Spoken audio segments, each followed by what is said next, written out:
আজকের দিনটি ছিল কিন্তু মঙ্গলবার, আর আজকে সকাল সকাল স্নান দান করে আমি আমার ভিডিওটা করা শুরু করে দিয়েছি। আর দেখো আজকে কিন্তু মায়ের হাতে সেই গরম গরম লুচি আলুর তরকারি আর মন প্রাণ ঠান্ডা করার মতো লস্যি ছিল।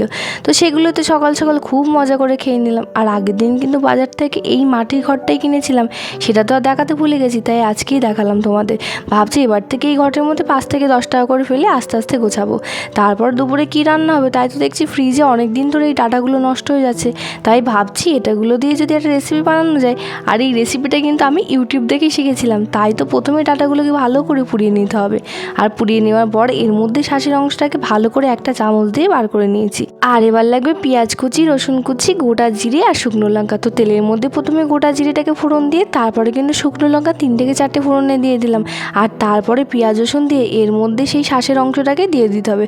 তারপর তো এটার মধ্যে লবণ, হলুদ আর চিনি দিয়ে ভালো করে নাড়িয়ে চাড়িয়ে নামিয়ে নিলে হয়ে গেল।